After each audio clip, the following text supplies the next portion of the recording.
guys, it's Glenn from glenscarcollection.com, and today, or this morning, I'm going to give you an update on my 2020 M340i xDrive. I've had this car, I guess, about 16 months or so. We'll do a little driving instead of sitting in the parking lot.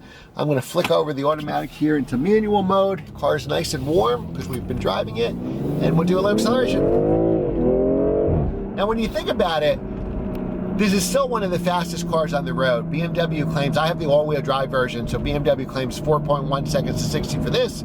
If you have the rear drive version, which I'm sure is more fun, 4.3 seconds to 60. I know Car and Driver got like a 3.8 on this car. So realistically, the cars that you're driving around with on the road on a daily basis, you're faster than as far as accelerating.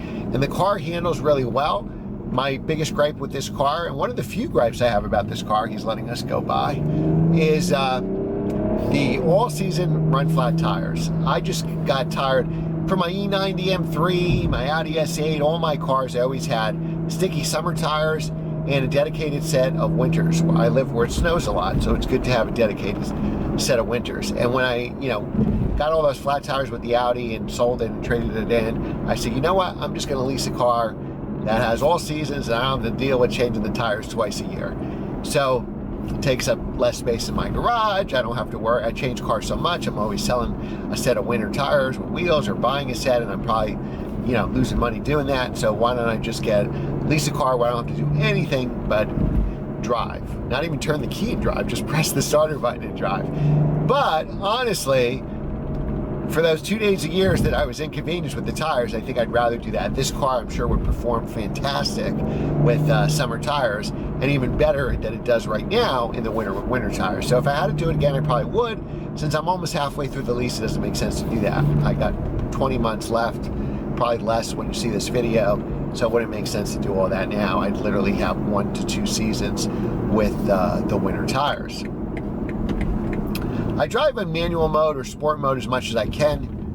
Comfort mode obviously dulls all the responses. It's probably better for around town like we're doing now. So for example, I'll just click the transmission stalk. And now, so if you're in sport mode, you don't have to worry about the car shutting off at lights, the engine. We just put in comfort mode so the car did shut itself off. And now it restarted as we're going forward. Gas mileage has been really impressive. I can't believe a car with this much performance can get such good gas mileage. I wouldn't be surprised. I think I'm averaging somewhere in that 26 mile hour range, and you've seen my videos. I go fast on the highway. I go fast everywhere, and so I have a heavy foot. And obviously, your best gas mileage is always going to be at 55 miles an hour, not 80 miles an hour. So it's really impressive that this car, it gets probably twice as good mileage as my E90 M3 did. So it's a really fun car. I think next time, though, I'm going to maybe get the new M3. I definitely need a 4-door car since I'm a commercial real estate broker. But, and that would be, they call this an M Sport. To me, it's really just a fast, really nice 3 Series. I don't consider this, honestly, an M car at all. But for the price that I got it for, that $595 a month, because I got it during the pandemic with the aggressive pricing, not like it is now, I could probably get rid of this car and get all my money back and get something else. But it's a really good car. It's awesome. And I'm hoping by the time this lease is up, maybe they'll do an LCI update on the new M3 and get rid of those hideous grills, or at least make them look a little better. And that would probably be the logical step up from here. I would like to see cooled seats on this car, which is only offered on the M3, but not offered on this model, with the black interior. And then, I wear a suit and a tie for work. It does get hot here, especially in the summer with the black interior, so it'd be nice to have cooled seats. The cooled seats in the 911 work phenomenal. The Audi S8 was a 2013 model, so maybe they didn't perfect cooled seats yet, but the cooled seats, you can barely feel if are they working? I'm not sure. Are they working? But the Porsche will give you the chills after a few minutes. So I'd like to see that on this model. I love the color, the Portimao blue. This is definitely my favorite color. If I got the new M3 or M4, I'd probably either stick with this color, or I like that Isle of Man green. I think is pretty cool as well. Another logical step up would probably be the new M5 with all-wheel drive. But, I'm sure that car is definitely faster for sure. You can see my videos of that. I have a track video of that and a regular review driving on mountain roads, and that car is phenomenal, way faster than this car. But it's been a really nice car. It's a lovely, really nice place to be. And the back seat is actually bigger. So I compared this with the C43 AMG, and maybe just like in smaller spurts, I would take that car because it's more visceral than this car. But this does have bigger back seats, so that's a consideration if you have to have adults in the back. I couldn't sit behind myself in the Mercedes where I could here. So remember, this is like the size of an old 5 Series, like it's the size of an E39 M5, this 3 Series variant. And what else can I tell you?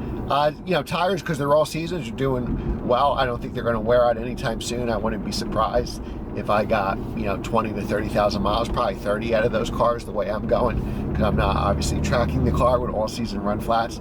But otherwise, it's been great. It's powerful, it's fast. I think it's a real good looking car, because they didn't, which surprises me, because like the M440 has the big giant grills, yet the M340 does not. So I would say, all right, you're saving the big grills for the new M3, M4. Why don't you go the smaller grills with the M440? They didn't, so I got lucky. I got the small grills.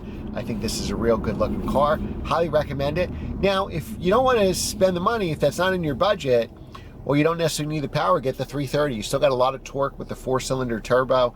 Around town like this, I think the 4-cylinder is just fine because it's a very torquey motor.